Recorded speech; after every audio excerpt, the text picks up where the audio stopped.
Wherever you go, whatever you do, throw a little at it. Omax, Vest and Briefs. சென்னையில் தொடரும் கனமழையால் பல்வேறு சாலைகளில் மழைநீர் வெள்ளம் போல பெருக்கெடுத்து ஓடுகிறது. சில இடங்களில் கால்வாயில் செல்லும் கழிவு நீரும் வெளியேறி வருவதால் பொதுமக்களும் வாகன ஓட்டிகளும் மிகுந்த சிரமத்திற்கு உள்ளாக்கி வருகின்றனர். விவரங்களை வழங்குகிறார் நமது தலைமை செய்தியாளர் விக்னேஷ். விக்னேஷ், விவரங்களை விரிவா வழங்குங்க. வணக்கம். சென்னை மற்றும் சென்னையினுடைய புறநகர் பகுதிகளில் நேற்று இரவு முதலிருந்தே பரவலான மழை விட்டுவிட்டு பெய்து கொண்டிருக்கிறது. சென்னையினுடைய மைய பகுதிகளாக இருக்கக்கூடிய கோடம்பாக்கம், வடபழனி, தியாகராய நகர் உள்ளிட்ட பல்வேறு பகுதிகள் மட்டுமல்லாது வட சென்னையில் இருக்கக்கூடிய ஏராளமான பகுதிகளிலும் நேற்றைய தினம் இந்த தொடர் மழை என்பது தற்போது வரை பெய்து கொண்டிருக்கிறது. தொடர்ந்து பெய்து வரக்கூடிய கனமழையின் காரணமாக வட சென்னை பகுதிகளில், குறிப்பாக திருவொற்றியூர் உள்ளிட்ட வட சென்னை பகுதிகளில் முழங்கால் அளவிற்கு தண்ணீர் சாலையில் தேங்கி இருக்கிறது. சில இடங்களில் வெள்ளம் போல மழை நீர் பெருக்கெடுத்து ஓடிக்கொண்டிருப்பதையும் நாம் பார்த்துக் கொண்டிருக்கிறோம்.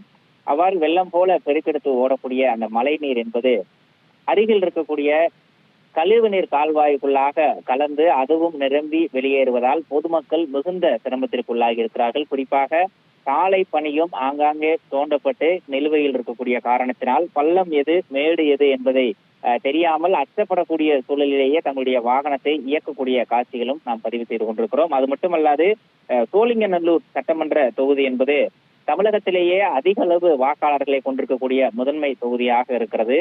அந்த தொகுதியில் இருக்கக்கூடிய கண்ணகி நகர் மற்றும் எழில் நகர் ஆகிய 2 பகுதிகளில் சுமார் 1 லட்சத்திற்கும் அதிகமான குடியிருப்புகள் இருக்கின்றன. அந்த குடியிருப்புகளுக்கு செல்லக்கூடிய பிரதான சாலையில் முழங்கால் அளவிற்கு தண்ணீர் தேங்கி இருக்கிறது. 1 லட்சத்திற்கும் அதிகமான மக்கள் அன்றாடம் பயன்படுத்தக்கூடிய இந்த பிரதான சாலையில் மழை நீர் தேங்கி இருப்பதால் சாலையில் அந்த சாலையை பயன்படுத்தக்கூடிய பொதுமக்களும் வாகன ஓட்டிகளும் மிகுந்த சிரமத்திற்குள்ளாக இருக்கிறார்கள். குறிப்பாக தங்களுக்கு தேவையான அடிப்படை அத்தியாவசிய தேவைகளை கூட வெளியே சென்று வாங்க முடியாத சூழலுக்கு வீட்டிலேயே முடங்கக்கூடிய சூழலுக்கும் அந்த பகுதி மக்கள் தங்கியிருக்கிறார்கள். இது தொடர்பாக ஒவ்வொரு ஆண்டும் மழை வரும்போதும் சம்பந்தப்பட்ட அதிகாரிகள் தொடங்கி சட்டமன்ற உறுப்பினர் வரை பல்வேறு தரப்பினரிடம் புகார் தெரிவித்தாலும் கூட எந்த விதமான முன்னெச்சரிக்கை நடவடிக்கைகளும் எடுக்கப்படாத காரணத்தினால் ஒவ்வொரு ஆண்டும் இதே சிரமத்திற்கு இந்த வடகிழக்கு பருவமழை தொடங்கக்கூடிய காலகட்டங்களில் இருந்து அது நிறைவடையக்கூடிய காலகட்டம் வரை தொடர்ந்து சிரமத்திற்குள்ளாகி வருவதாக அப்பகுதி மக்கள் குற்றம் சாட்டியிருக்கிறார்கள்.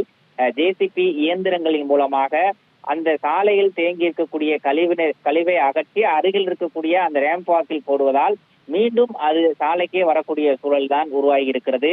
அதிகாரிகள் அலட்சிய போக்கோடு செயல்படுகிறார்கள். அதற்கு கீழ் இருக்கக்கூடிய ஊழியர்களும் இது போன்ற அலட்சிய போக்கோடு செயல்படுவதால் அந்த பகுதி மக்கள் பயன்படுத்தக்கூடிய சாலை முற்றிலுமாக சேதமடைந்திருப்பதோடு அந்த பகுதியில் தேங்கி இருக்கக்கூடிய அந்த கழிவு நீரும் கழிவுகளும் அந்த பகுதி மக்களுக்கு சுகாதார சீர்கேடை ஏற்படுத்தக்கூடிய ஒரு சூழலையும் உருவாக்கி இருக்கிறது. விவரங்களை வழங்கியமைக்கு நன்றி Vignesh.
Wherever you go, whatever you do, throw a little at it. Omax, Vest and Briefs.